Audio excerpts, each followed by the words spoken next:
What's good, everybody? So today we're going to cover no smoke patterns on gem knives in CS2. Now, there's no official YouTube videos on this, no Steam guides, nothing, so pretty much nobody knows about this stuff, and today we're going to cover exactly that, how to find them, the patterns themselves, pretty much everything to know about it, and with that being said, let's get right into the video. So today we're covering gem knives, which come from the Gamma Doppler and Doppler finishes. For those that need a quick recap, Dopplers have 4 phases and 3 special gems, which are the Ruby, Sapphire, and Black Pearl. Gamma Dopplers also have 4 phases and only 1 gem finish, which is the Emerald. The normal phases have multiple colors on them, and when you change patterns, you'll basically get different blades with different colors in different locations. However, the main feature of gem knives is that the whole blade is all one color, and when you change patterns, they still keep that exact same color. Since the color's the same, most people think that patterns on gem knives make no difference. However, it's the exact opposite. Here's what your average Karambit Ruby pattern looks like, which is pretty dark, and here's a no smoke pattern. It is of course preference which blade you like, but I personally love no smoke patterns, especially in that CS2 lighting.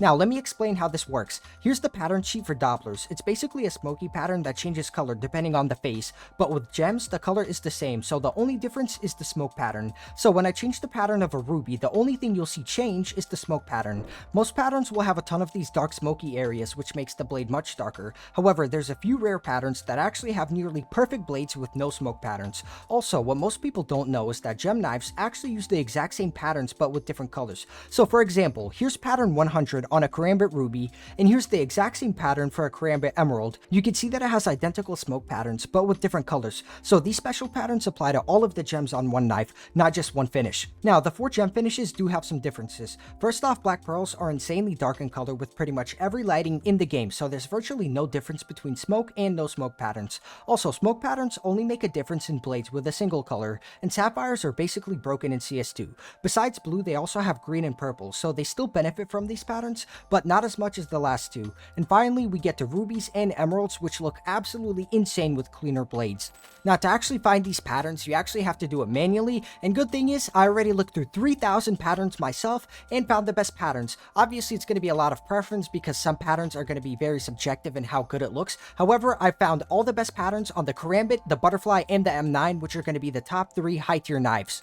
Alright, first up is going to be the Karambits. Now, for reference, here's your average pattern on a Karambit Ruby. Basically, 99% of Karambit Rubies all look like this or look very similar. Alright, first up for the Karambit, I found 2 insanely good patterns. First up is going to be 74. As you can see, basically no smoke. The blade is full red. It is uniform in color. It is extremely vibrant and bright. Just makes the combo look so much better. And in my opinion, just absolutely clears every other pattern for Karambit Rubies in the entire game. Now, remember how I mentioned that all the gem patterns use the exact same pattern sheet? Well, here's the exact same pattern, which is 74 on a Karambit Emerald. In my opinion, even looks better than the Ruby, but both are absolutely amazing. Basically, full green. Once again, the smoke is even less visible than the Ruby. Just makes the knife look so much cleaner, and it just shines so much depending on the lighting that you're in. And lastly, the Karambit Sapphire with the exact same pattern. The benefit is very visible, basically a much brighter blade. However, keep in mind, Sapphires are multicolored. You can see some green and purple on it, which does take away from how clean the blade looks, but still the benefit is massive. For those wondering what this pattern would look like on a Black Pearl, here's the Karambit pattern 74.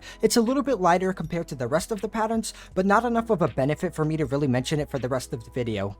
The second pattern that I found to be incredible is pattern 792. Very similar to 74, the entire blade is perfect red, very vibrant. However, this one does have like a dark spot in the middle of the blade. I actually nicknamed it the Eye of Sauron because you will see this pattern on other knives. The pattern sheet around this dark spot makes it a perfect choice for super clean blades. Here's the same pattern on the Karambit Emerald. In my opinion, it does look a little bit better than the Ruby, but once again, this pattern just absolutely clears all the other gem patterns on the Karambit.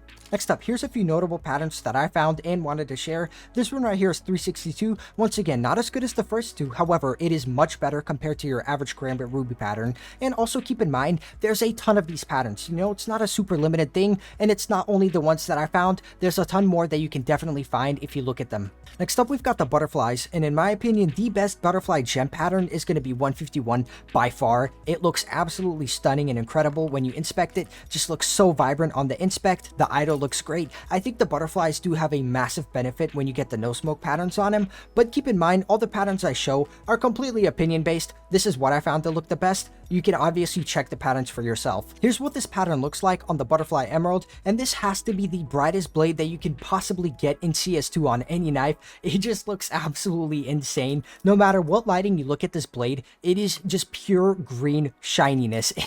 crazy pattern. I absolutely love it, and I think it looks incredible with green glove knife combos. The second best pattern that I found is going to be 853 on the butterfly. Very similar to the first one, no dark spots for the most part, very bright red blade, just looks super clean. But keep in mind, these rankings are super subjective. You might prefer one knife over the other or one pattern. It just depends on where you prefer the dark spots and how much of them. Here's the notable patterns that I found for the butterfly gems. Keep in mind, they're going to work for every gem on the butterfly, and the example here is 733, but keep in mind, you can find a ton of other patterns that you might prefer over the ones that I'm showing. Next up, we've got the M9, and when it comes to larger blades like this one, the pattern sheet is going to be used up more, so it's not going to be as good of a pattern compared to like Karambits, flip knives, gut knives, or even the bayonets. However, pattern 853, in my opinion, is by far the best one. Super clean blade, a bit darker on the tip, so if you want a cleaner pattern on the tip, I do recommend checking out some of the other patterns I provided. They're all going to look a little bit different. Here's the exact same pattern, 853 on the M9 Emerald. It just looks absolutely incredible. No dark spots. The full blade is vibrant green. It's a massive benefit over your typical Emerald patterns, but keep in mind, some of these patterns might not even exist. Maybe nobody has unboxed them. You will have to check on the CS Flow database if they do exist. Here's pattern 995 on the M9 Ruby, which I consider to be the second best pattern for M9 gems. However, let's say you prefer a cleaner tip. I would say this pattern is better than the first one. It all comes down to what you prefer and where the dark spots will be. Here's all the notable patterns that I found for the M9 gems. However, the blade is very large, so you have to keep in mind the patterns are not going to be as good as something like the Karambit or the butterfly, but you will have more choice over like where the dark spots are with the notable patterns. Now, keep in mind, these patterns are not only available on the M9 butterfly and Karambit, you can find this on every knife that has the gamma Doppler or the Doppler finish on it. If you plan on getting a gem knife and you want a no smoke pattern, here's how I recommend to find the best ones. First off, hop into Epidemic's inspect service. What you're going to do is use Nuke or Vertigo for good lighting. Keep in mind, at this angle, this blade looks great. However, if I turn it just a little bit, it becomes way darker. So I do recommend holding your blades at this angle where you get to see how dark the blade is in comparison to the light parts. It's much easier to tell if a blade is a no smoke pattern or not. And once again, get the patterns that you like the most. So that's pretty much it for today. Guys, if you enjoyed the video or found it helpful, consider subbing to the channel. It helps me out a ton. If you guys want me to make a full guide on these no smoke patterns, let me know in the comments down below. And with that being said, I hope to see y'all in the next one. Peace out, everyone.